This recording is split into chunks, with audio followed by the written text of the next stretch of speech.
Drupal 10, April 4th, 2022 edition. The slides that I am using are open source, Creative Commons. So feel free to use them. The previous versions of these slides have been presented and translated and presented at different events. So if you want to present this at your company, bring this to your local meetup, etc., feel free to present them. This is the link to the slides. And I tried having copious speaker notes for everybody if you want to reproduce this session elsewhere that you can. Because I think that it would be the best if everybody gets to know all the information there is, especially about where to contribute to Drupal 10, so that we can make Drupal 10 better for all of us. I am trying to click the clicker and then introduce myself. So I am Gábor Hojtsy. I work at Acquia. I'm an initiative coordinator for Drupal 10.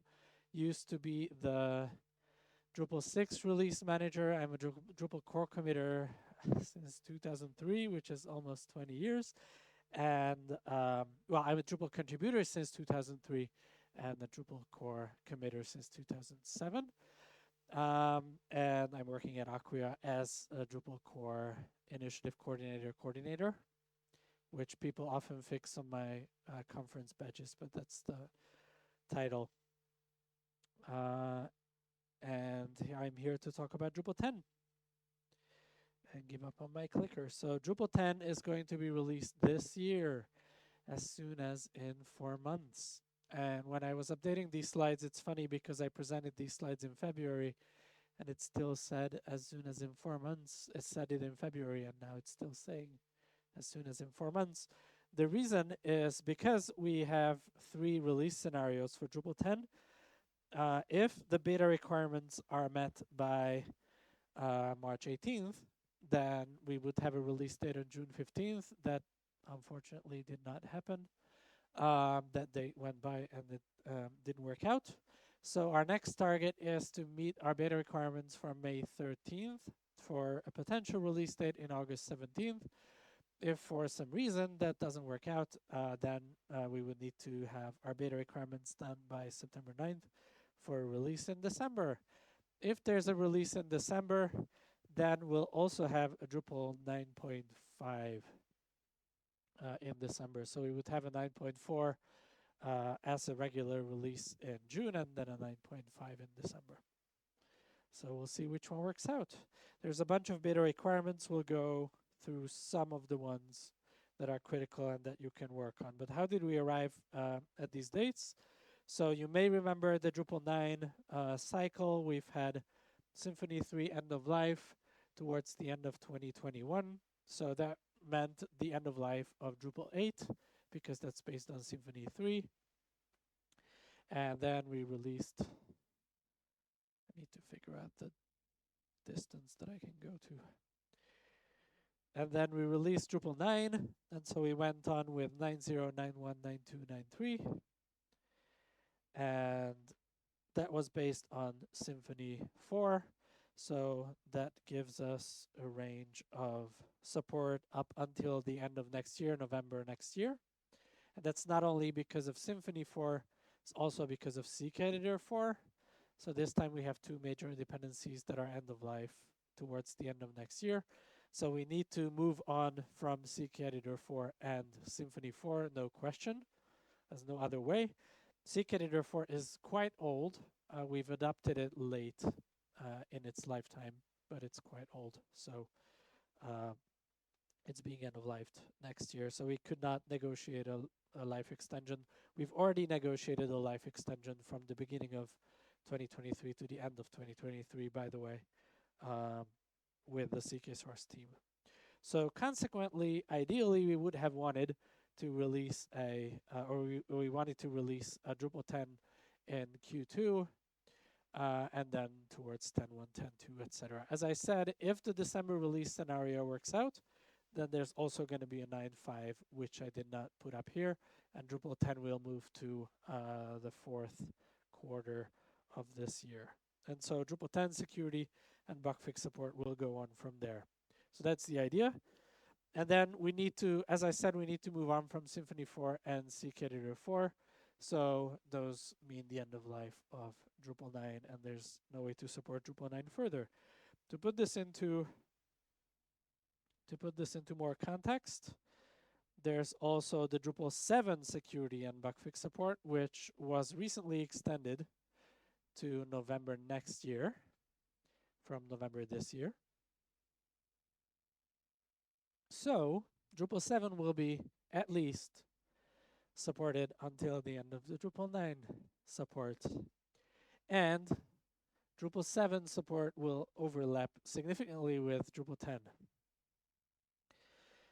And also, we don't know what happens to Drupal 7 after that. So the extension of the Drupal 7 support announcement explained that there's an option for the team, the security team, and the core community team to extend this further if needed.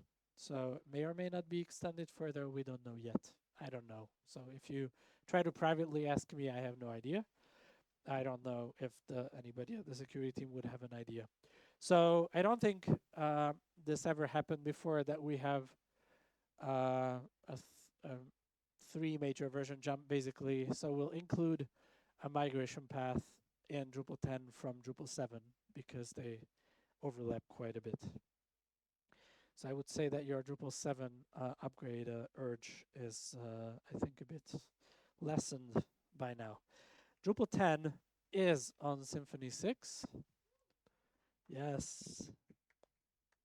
So that means that there's a theoretic end of life as late as November 2027. That's like, I put it 5 stars there. Because obviously there's a whole bunch of other dependencies, right? So we use Ceditor in core, we use a lot of jQuery libraries, we use a bunch of PHP libraries. PHP itself is releasing major versions now on a much faster basis than they did before. So we don't know what will happen in the next 5 years in the PHP world. So I would not say that Drupal 10 will be supported until 2027, not very likely. Theoretically, it could be possible, though, based on Symfony only. All right, so what do you do about the upgrade tools? How do you get on Drupal 10? So that's pretty much the same as before. There's PHP stan Drupal for finding the changes that you need to make to update to Drupal 10.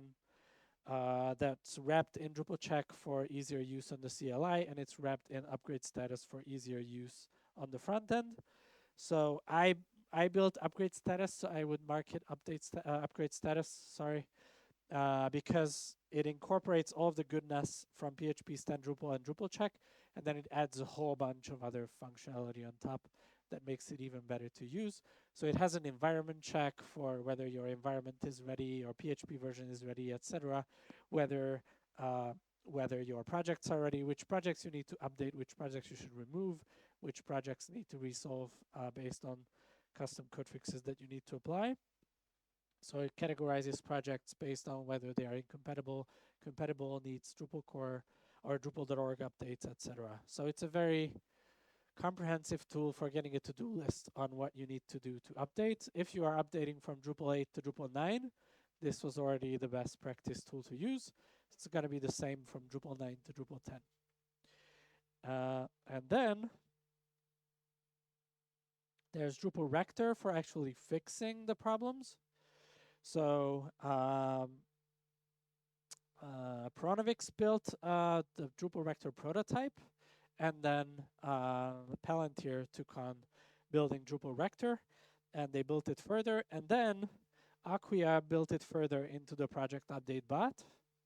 So this basically fixes the problems that we can fix with automated code fixes on Drupal.org projects. So you can run Drupal Rector on your own custom projects in your code base, and Project Update Bot runs on Drupal.org projects and submits fixes for them automatically for compatibility. We did not yet update the Project Update Bot to Drupal 10, so it's not yet operational for Drupal 10, but it's in the works. So hopefully soon we'll update it, and then it will start posting Drupal 10 compatibility patches in your queues, which should help a lot. In terms of how easy it is to update to Drupal 10, how easy it will be, we are already running these. This is running upgrade status on all of the 7,600 Drupal 9 compatible projects. So if you run upgrade status on all of them, we run this every week on Drupal.org, then you get this report that already 3% of the projects are Drupal 10 ready, so you can install them on Drupal 10 and they hopefully will run. And then 43% need info YAML file changes, 12% are rectorable, so you can fix all of the problems here with rector. This portion, another 12%, you can rector some of the errors, and then the other ones need manual review or fixes.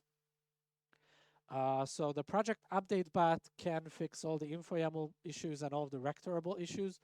So basically the project update bot would fix 55% of all the problems. All of the projects the project update bot could make it Drupal 10 compatible. If we look at the errors themselves, not the projects, but the errors, we are finding close to 40K problems in all of these 7,600 contributed projects. And most of them are obviously info YAML file. Well, a lot of them are info YAML file errors, and most of them are Drupal API problems that are covered by Rector. So Palantir was really ahead of their game, I think, in funding the work on this portion, because if you look at this part, most of the Drupal API issues are covered by Rector already, and there's a tiny portion of Drupal API problems that are not Rector covered. So if you can run Drupal Rector on your project, will be easily Drupal 10 compatible. We are also now tracking the different third-party APIs, and not many modules are using the third-party APIs. So if you are concerned about the big jump from Symfony 4 to Symfony 6, it's not affecting too many projects. And there's also rectors for the Symfony APIs themselves that are third-party rectors that you can use and are built into Drupal Rector as well. So yeah, I think we are in a pretty good shape for Drupal 10 compatibility. And for the question of how soon can you start being Drupal 10 compatible, we are also piecing apart the Drupal 9 to 10 deprecations and the Drupal 8 to 10 deprecations. And most of the Drupal deprecations that we are finding, which is half of the deprecations are Drupal deprecations, they are Drupal 8 to 10 deprecations. So if you don't care about supporting Drupal 8, which is itself already EOL, then you can resolve half of the problems found in Contrib. As for how soon contributed projects will be able to do this, this is historic data, so this is not current data. This is about Drupal 9.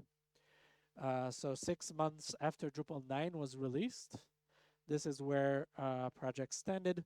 So the top 1,000 projects, 85% of them were compatible with Drupal 9. So I think it's promising in terms of how fast projects will update. I think 6 months is a good time frame. However, there's this big gap in contributed projects. So the real problem, whatever tools we do, whatever automations we put in place, this is the real problem. Let me.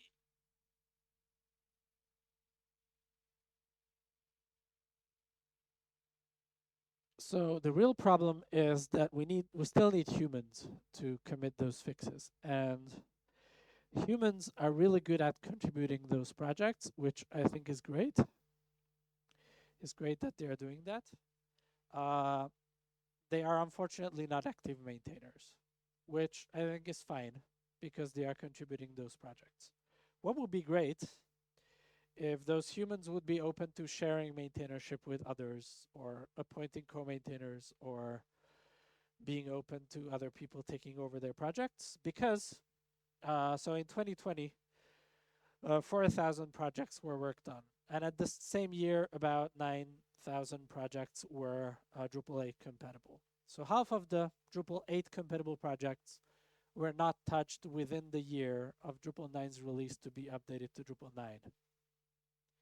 there was no commits to half of the Drupal 8 compatible projects in the whole year, half of them. So that's a human factor that whatever tools we put in place, we can't really work around. And we don't have a good solution for this, unfortunately. One thing that we tried with the Drupal.org is to have a maintainer drive for projects. And we highlighted projects that need maintainers that are like highly used and they would need more maintainers. We put in issues into all of these projects that told the maintainers that we are about to open the project for maintainership transfer if they're not responding within a certain time frame. But most of those projects were not taken over by other maintainers. So ultimately, the projects that had Drupal 8 compatible releases were the releases themselves were marked unsupported and were not ported to Drupal 9 if they were not ported to Drupal 9. So all of those projects, Drupal 8 releases that were not ported to Drupal 9 were marked unsupported at the end of last year. So we are kind of losing some of those projects now. We also built a solution for you for this problem.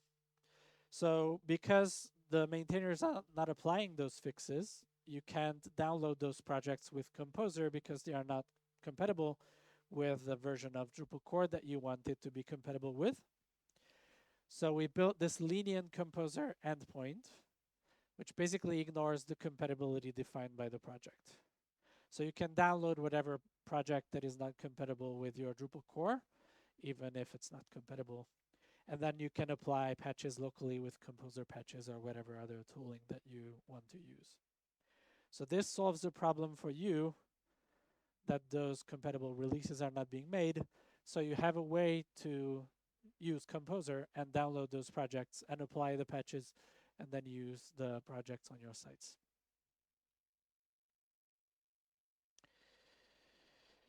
But it's not solving them being available on Drupal.org, unfortunately.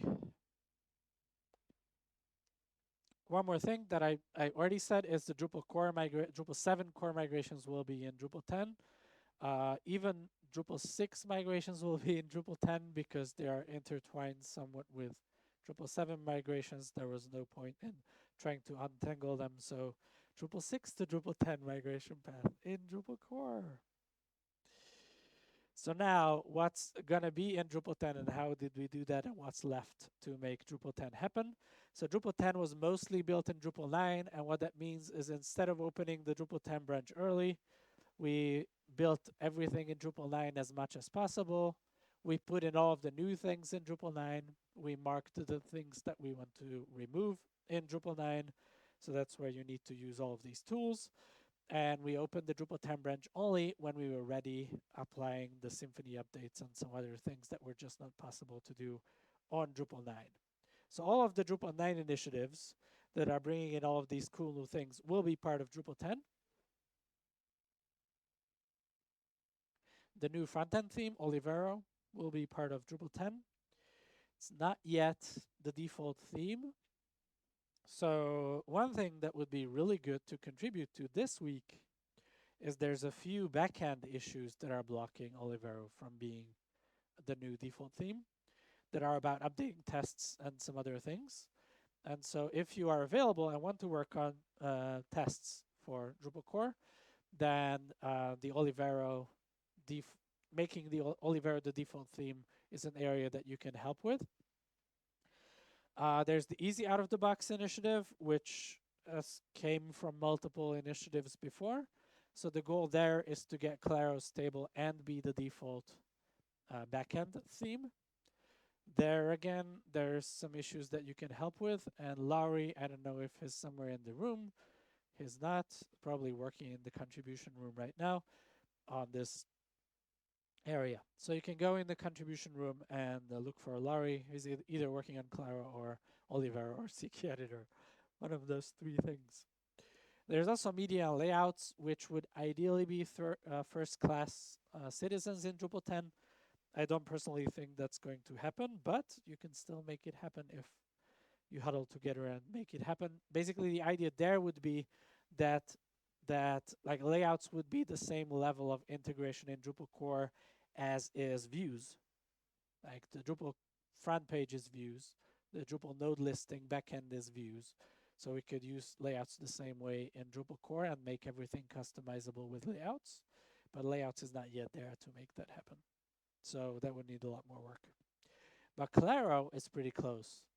So Oliver and Claro would be easy wins to get ready, even for Drupal 9.4. Then there's the decoupled menus initiative, which is proposing an endpoint for decoupled menu traversal and exposure, basically. So that's another area that's relatively well contained that you can review and help with. There's automated updates, which is in the works, and they released certain alpha versions, I think, of automated updates in Contrib. It's pretty exciting. And there's Project Browser, which is also in the works, and you will hear more about that tomorrow in the initiative keynote. So I will not spoil that, but it's pretty fun. So all the results of these initiatives will be in Drupal 10.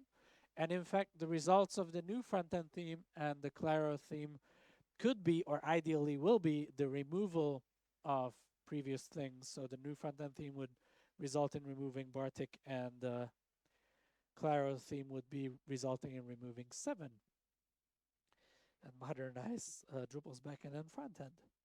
So what kind of other changes are in the works already done? We worked on PHP 8 support and Drupal 9. So we delivered PHP 8.0 support and PHP 8.1 support, updated core, and worked heavily with our dependencies.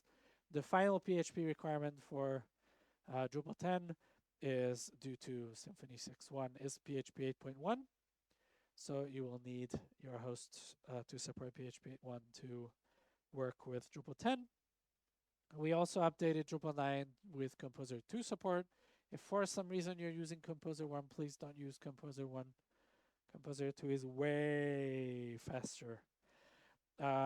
We may require Composer 2.2 at the end. We don't know. I include issue numbers everywhere if there's still a discussion. So that's still under discussion. That would be in service of the Automated Updates initiative because they built a bunch of stuff in Composer. So they got some changes in Composer that they would need in Drupal core. Symfony 5, we built Drupal 9. We updated Drupal 9 to be compatible with Symfony 5. And then released Drupal 10 Alpha 1 with Symfony 5.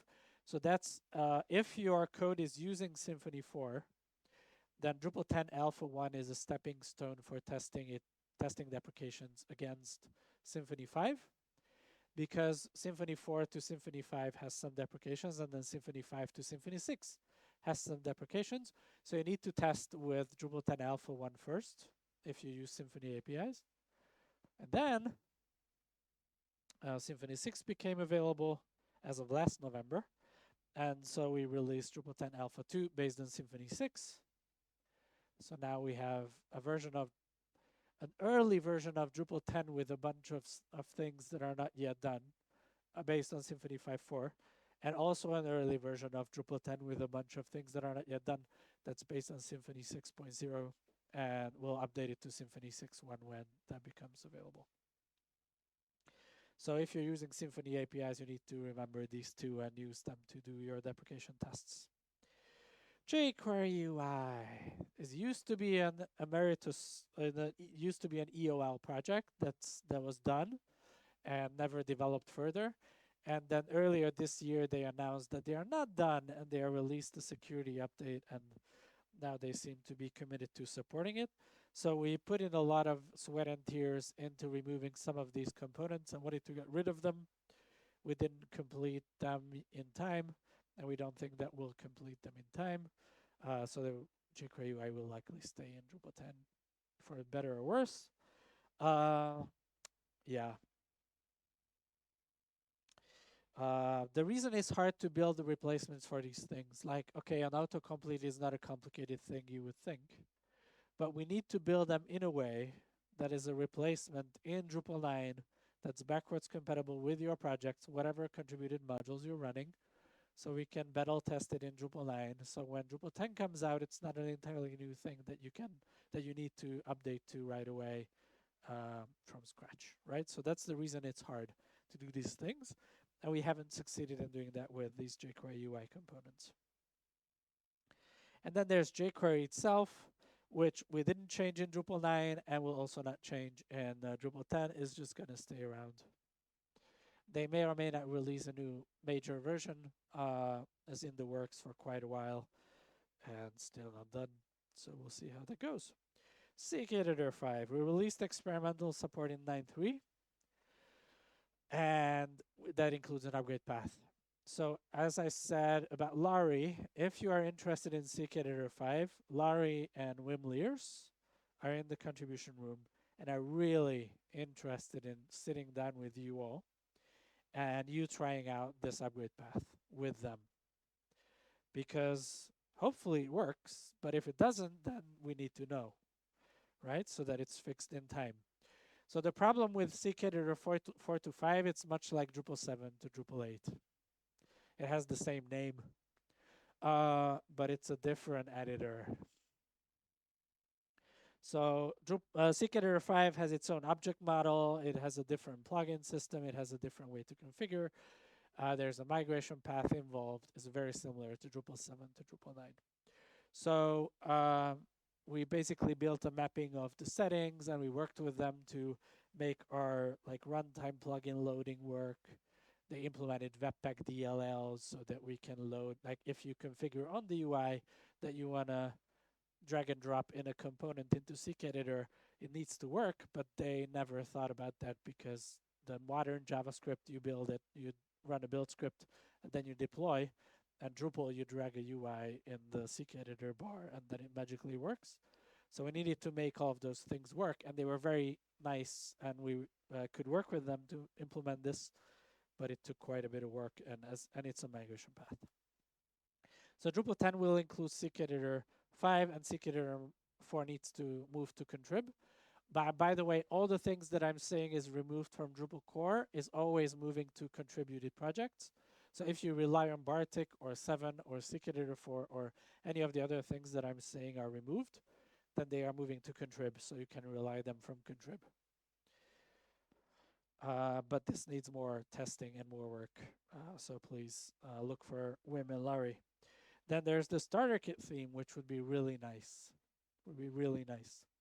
So the starter kit theme is trying to solve a problem of Drupal core, of maintainability of Drupal core and the ability to modernize things in Drupal core. Because currently, when you do a base theme of a theme, then you use it in the runtime. So you use all the things from the base theme, and then some things you override, but you use everything in the runtime from the base theme. And the starter kit is basically you create a fork of the theme, a copy that you give your own name, and then you use the fork. So that's the idea. The reason this is way better for Drupal, obviously, is because we can fix markup issues and CSS issues here and modernize it and like update it for new browsers, etc., without fearing that your theme will break, because after you made the fork, there's no runtime connection between the two themes. Unlike the current situation where there's always a runtime connection, so we cannot fix browser issues or markup problems because we may break something. So our hands are very much tied right now with core themes, but if we introduce this pattern with a tool, so the starter kit is a tool that creates this fork automatically, then we can free Drupal from the confines of base theming without getting rid of the functionality itself and still provide this functionality. We are working on solutions to make change tracking possible, so you know if you want to update from the changes from the source, that would be still possible. So this shipped as an alpha in 9.2, but it needs more work to be stable. So once again, Larry is the key person here. It's a name that keeps repeating. We also are working on removing a bunch of things from Drupal core. So we added a way to deprecate entire modules, and we are working on removing all of these things, removing quick edit and aggregator and form and hell and RDF and tracker. So some of these are like single-use modules that have originated from Drupal's roots and were nice, but they don't have an ecosystem in contrib. They don't have active maintainers in core. They have a bunch of issues. They are like lingering around. They don't really develop in core, but they could develop in contrib. Or if they don't develop in contrib, then maybe something else is better, and then we don't need to have it in core. So that's the idea.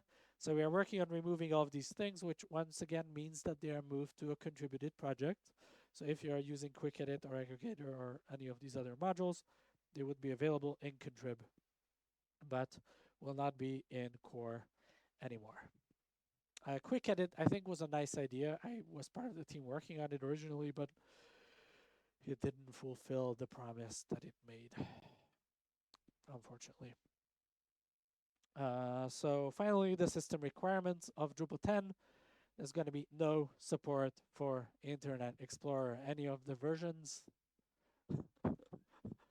I mean, Microsoft is not supporting Internet Explorer anymore, so we are not supporting Internet Explorer anymore. The MySQL and MariaDB versions are the same as Drupal 9.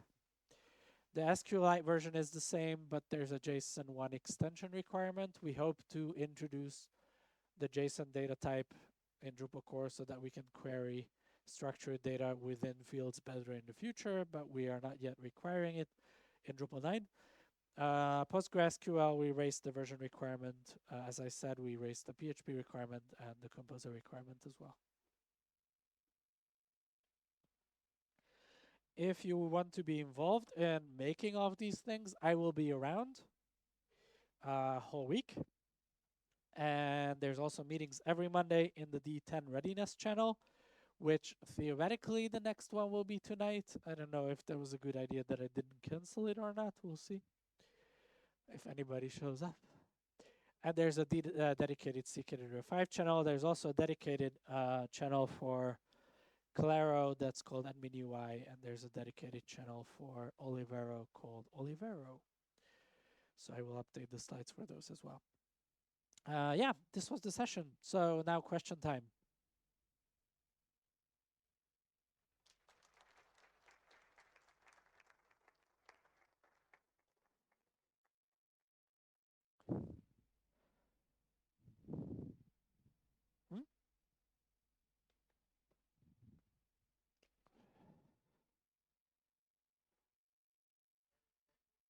So we already declaring that if we don't use many weird APIs that we are compatible with Drupal 10?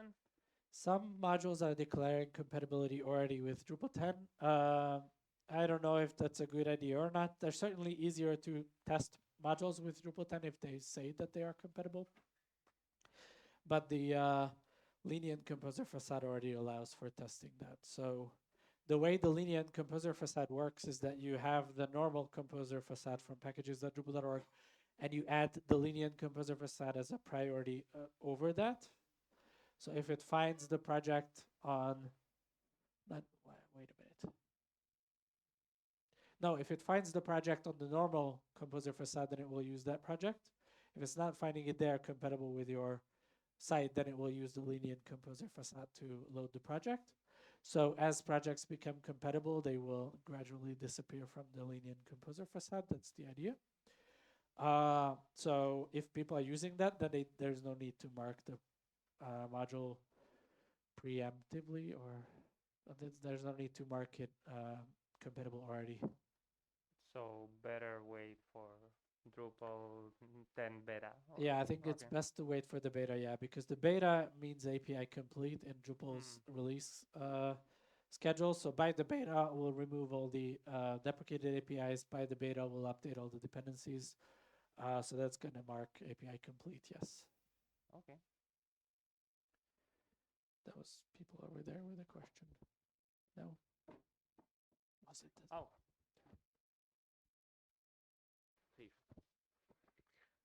So you talked about removing a bunch of modules from core. There's also updates to the themes and other things. Are there new functionalities that are in the works for Drupal 10 or 10.1 or following? Or further Drupal 10s? Yes. Olivero is already working on a bunch of exciting things for like color customization and a bunch of other features for making it more useful for for simpler sites.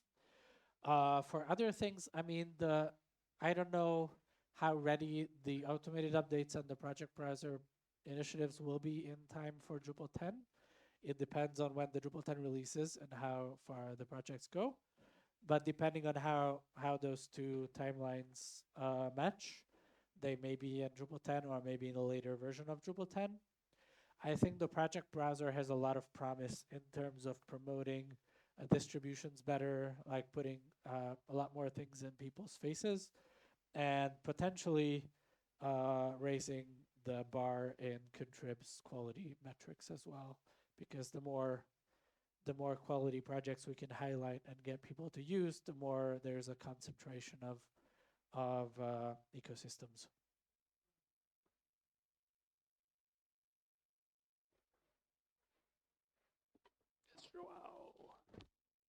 Oh, almost. Yes.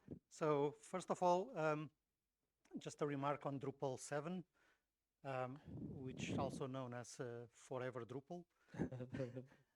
We all got the spam from the great module and supporting day where, hello? Yeah. One of my modules stopped being supported, which Yep. I appreciate a lot, the security team, from making print finally unsupported, because I wasn't supporting it anyway. So that one remark, like Drupal 7, yes, core keeps being supported, but let's be honest, contrib is dead. I mean, there's a few people still releasing some stuff, but most.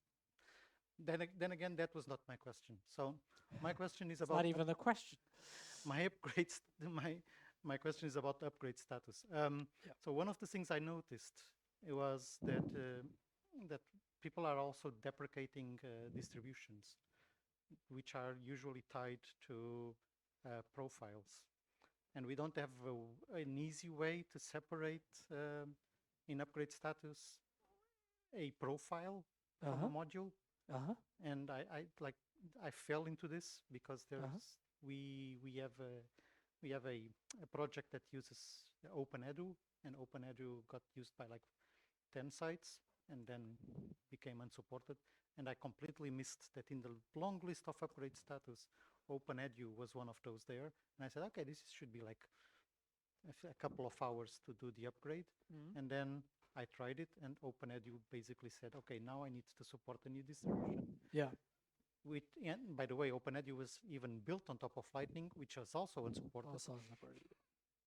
Yeah, I mean, could be UI improvements to upgrade status to highlight that better, or it could be raised as part of your environment check, because install profile is kind of a special case of the main thing that the site is built on. There's also an issue where they say that upgrade status groups all the things under an install profile into one thing, because it assumes that it's sourced from Drupal.org and the install profile is an altogether project on Drupal.org. And that's not the case for custom install profiles in universities or other places and companies that people do.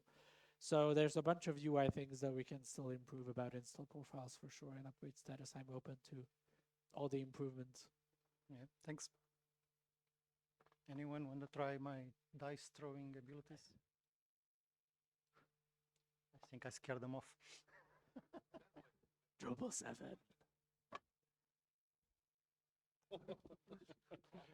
Where's the destination? No, I think we're done. Quick, done? That's a question. Yeah. Good work. Thank you. Thank you.